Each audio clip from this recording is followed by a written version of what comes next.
Hey, movie fans! I hope you guys have been enjoying WandaVision on Disney Plus. My whole family has been loving it. The show is awesome. It's just fun. It's so intriguing. The mystery of it has just been so great. And it's super meaningful. If you have not been watching the show and you are a fan of the MCU, I highly recommend you go watch it. 5 episodes are out. Go watch them. They're great. They're fun. They're entertaining, but also, as far as I can tell, pretty meaningful to the overall action of the MCU. So don't miss it. Now, if that's the case, I'd say go do that now. You can check out the rest of this video later because there's going to be some spoilers coming at you for the pretty much the rest of the time. So episode 4 was an incredible episode. It was just so awesome. It really just changed things. Episodes 1, 2, and 3, we were kind of just in WandaVision the whole time, knowing there was something going on outside of it. But episode 4 takes us back and lets us see what it is and what led up to where we were. So that was really cool. Totally had kind of like a Truman Show vibe for me with the way the other characters interacted with Vision.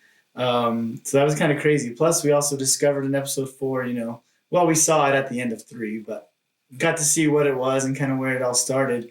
This like energy field surrounding Westview where they're all in. So episode 4 also introduced 3 new characters to us, but they're not new to the MCU. These are familiar characters to the MCU.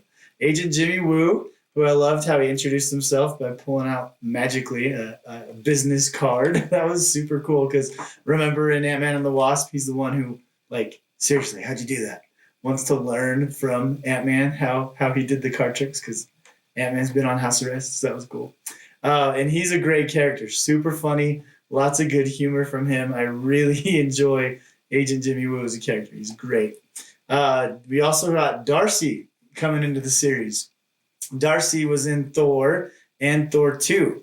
Now, I know Thor 2 is not the most popular movie in the MCU, but I actually really liked Dark World. I thought it was a great movie.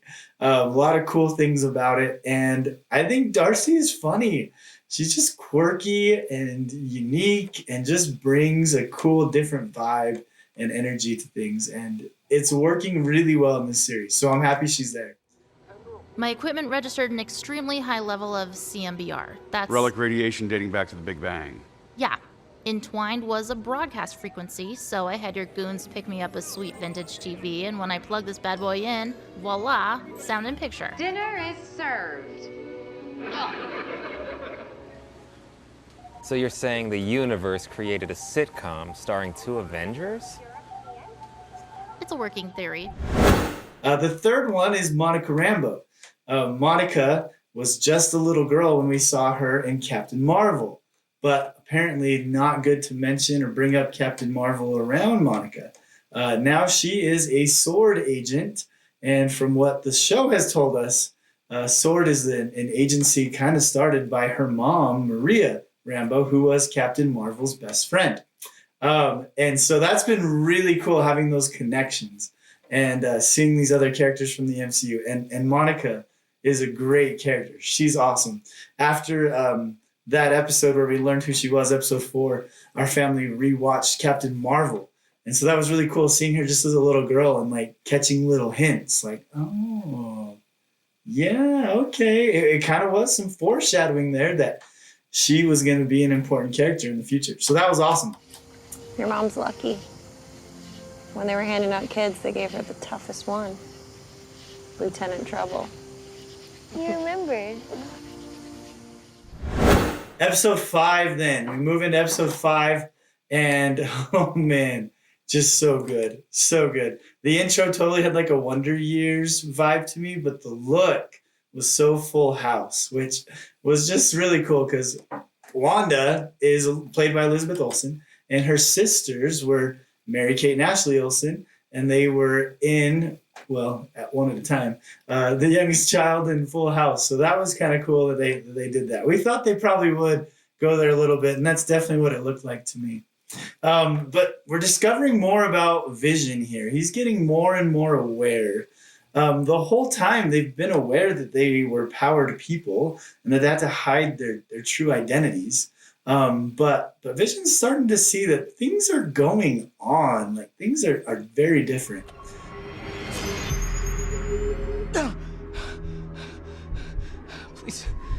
Please help me. What day is it? How long has it been? Where's my phone? I have to call my sister. Norm. She's taking care of our dad. He's sick. Where's my phone? Calm yourself, Norm. I can't understand what you're trying to tell me. You have to stop her. Stop who? She's in my head. None of it is my own. It hurts. It hurts so much. Just make her stop. Just make her stop! Now tell me this. If I send an email, where would I put the stamp? What was interesting is when Wanda left the force field and came out and all the FBI agents were there, Monica asked, "What do you want?" And Wanda says, "I have what I want and no one is taking it from me." And she's just like powerful and aggressive and really trying to hold on to what she has here in WandaVision. So that's crazy. Then the end gave us a big reveal, a big what moment that I really think is important to the future of the MCU. And that was when her brother, Pietro, shows up at the door. She was surprised, right? And Darcy's reaction watching it was, she recast Pietro? So recast meaning this is not her brother that we saw in Avengers Age of Ultron. Not the one that, Monica was like, your brother was killed by Ultron. You didn't see that coming. This is a different Pietro who was known as Peter in the X-Men movies. But in those movies, we went and we watched the parts of that too with Quicksilver in it. They made sure to show you this was the Maximoff home, seeing the name on the mailbox. And yeah, this is that character from the X-Men movies. That's crazy. Now, you have to kind of go back here a little bit then and think about Wanda and think about her power. She has so much power. I loved when they were talking about it. They even bring up, she almost took out Thanos on her own. If he didn't start, calling down that fire from the ship above, she could have taken out Thanos by herself. Like, she is super, super powerful. But we also know that Wanda hasn't always been great at controlling her powers. The opening scene in Civil War, we see her stopping an explosion that was going to take out Captain America and throwing it away from him, but it ends up going into a building, creating all kinds of trouble, leading to the Sokovia Accords, where the government's saying, look, we can't keep coming in and cleaning up after these messes. That was at a place called Lagos. The commercial in episode 5 was for paper towels that were there to clean up messes, called Lagos. Those little commercial connections have been so cool, so crazy. Like the Stark commercial, when it was the Stark missile, right, that didn't go off, that made her and Pietro anti-Avengers from the beginning.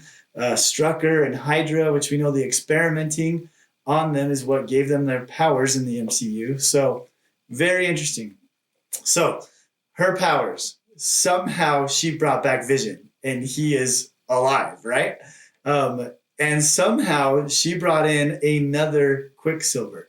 At this point, the Infinity Stones are gone. Thanos destroyed the Infinity Stones. And remember, it messed him up. His arm was all damaged, and yeah, they're gone in the timeline right now. But we do know that her power originally came from an Infinity Stone. So maybe still wielding a lot of that power. It was really interesting because her boys, Billy and Tommy, right? They asked, hey, do you have a brother? And her answer was super interesting because she didn't answer it in the past tense. She answered it in present tense. I have a brother. He's very far away and it makes me sad. So I'm just like wondering here, was she unconsciously summoning him? Like, is her power so strong, she doesn't even have to try to use it to make things happen, to where he's brought in from some parallel universe, some different dimension, opening up a multiverse, which we know is coming later in the MCU, and this might be where it started. She even said herself, she doesn't know how any of this started in the first place.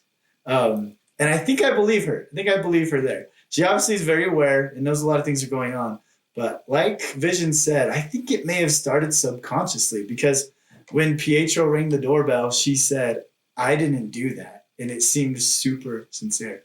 So there's a lot of cool stuff going on. And the fact that we have an X-Men character from, probably a different dimension, parallel multiverse type thing, just really opens up big stuff for the MCU. So that's been so fun. Can't wait for episode 6. It's coming this Friday. So I hope you're all caught up so you're ready for that too, because it's going to be exciting to see as it goes now for the rest of the season 1. So awesome stuff, guys. Thanks for checking this out. Hope you have a good one.